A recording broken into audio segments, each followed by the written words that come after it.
We're going to take a minute today to just review how to graph an inequality. So that's when you have a math statement with one of these symbols with the less than or greater than symbol, and you ask to graph that when it has an x and a y in the coordinate plane.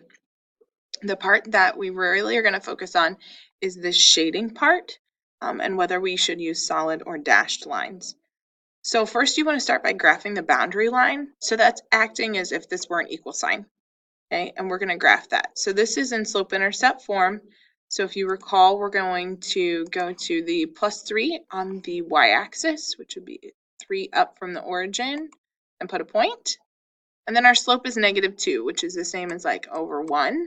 So we can go from this y-intercept, go down 2, right 1, down 2, or we could go up 2 and left 1, creates the same pattern, the same line. And once you have kind of sketched out where your line should go, now you get to decide if you're going to connect it with a solid line or a dashed line. You can determine this from looking at your inequality symbol right here. If it is less than or equal to or greater than or equal to, right, it has the line underneath the symbol, then you're going to use a solid line to connect those. If it doesn't have the line underneath, you'll use a dashed line.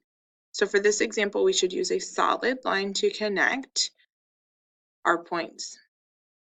So I'll grab a blue line here and connect those.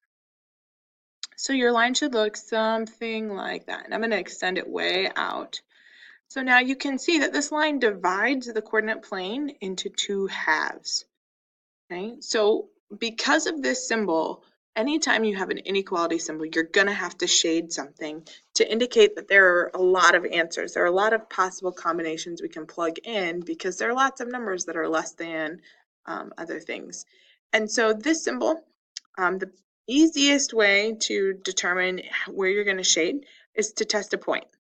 So I usually choose the origin, this point 0, 0, and I plug in the 0 for the x value and the 0 for the y value. And when that happens and I simplify, I'm left with the statement 0 is less than or equal to 3. And that's a true statement, right? 0 is less than 3. So what we get to do is we get to shade the part of our coordinate plane where 0, 0 is on the coordinate plane. So 0, 0 is right here. So that means I want to shade this whole half plane because that's where all the solutions live. So what that means is that I can choose any point in the coordinate plane that is in this shaded area, and that point, say -6, 3, if I plug in to this inequality, will give me a true statement. It will always work. So you have this half plane shading happening. So what happens when you have a system of inequalities where you have two that you're graphing at the same time, you're going to go through those same steps. So I'm going to use two colors this time to have two equations. So the first one I'm going to do in blue. Come down here, I've got -7 as the y-intercept, and the slope is -1, because remember there's this imaginary 1 there. So we're going to go down 1, right 1, or up 1, left 1. So I'm sketching it out. And here's an example where we don't have this line underneath. So I'm going to use a dashed or a dotted line. Again, I'm going to use blue for it to connect so that I can see what's happening with this line. So it'll look something like that when you get it all connected. And if I extend that line like all the way out, you see it's dividing it into two halves. So we have to decide which half to shade. So you can test a point.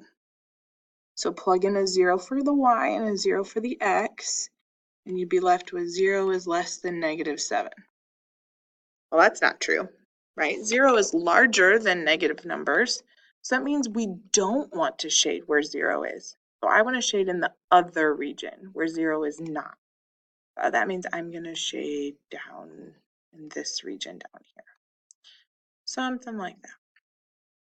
But if we're looking at the system, we are going to have to graph this other equation too. So I'm going to switch colors now. I'm going to go ahead and graph that one in pink. So now I have a slope of 2 and a y-intercept of 2. So I'll start on the +2, and I will go up to right 1, up to right 1. Because remember, You can put this over 1, right? So that's where I'm getting the 1 from. You could also move down and to the left. That creates a similar slope. So I'm going to connect those with a solid line because the line underneath my symbol here. I'm going to grab pink this time. Just a second. There it is. And I'm going to connect those. I'm going to extend it all the way out so we can really clearly see that how it's divided into 2 halves now. So I'm just totally ignoring that blue for just a minute while I'm graphing this second equation. And so again, completely ignoring that blue, now I'm going to say, okay, where should I shade for the pink line? So let's test a point. Let's test 0, 0. If I plug in 0 for x and y, I'm going to get the statement 0 is greater than or equal to 2, right? Because this cancels out because 0 times 2 is just 0. So that's where I get the 2 from right here. And is 0 greater than 2? Nah, 0 is less than 2, right? So we don't want to shade 0 where in terms of the pink line. So that means I'm going to want to shade on the other side of the pink line from where the 0 is. So if I grab my highlighting tool here, I'm again using pink, and then I can just say, okay, that means I'm going to shade this side. Because I don't want to shade over here because that's where the 0 is. Now when we're talking about a system, and we have multiple equations we're considering, we don't have just 2 halves now. We have these like 4 areas where the lines crossing have created. And only one of those 4 areas has shading from both equations. So this area down here, I'm kind of highlighting it in purple, where I have pink shading and I have blue shading. That is my final answer. That's my solution to my system of equations. So anytime I'm asking you to graph with an inequality symbol, you should have shading happening on your graph. So if there's one equation, you should have half of your coordinate plane should be shaded because it's a half plane. Or if you have a system of equations, you're going to be looking at something where you have some overlapping shading to consider. Okay, so we're looking for the region where we have both colors. So sometimes when you're doing these kinds of questions, I really encourage students to use 2 colors because I think it makes it really easy to see where the overlap is because both colors are there. So hopefully that clarifies any questions that you guys are having when you're graphing those inequalities and where to know when to shade and how to shade. Good luck, guys.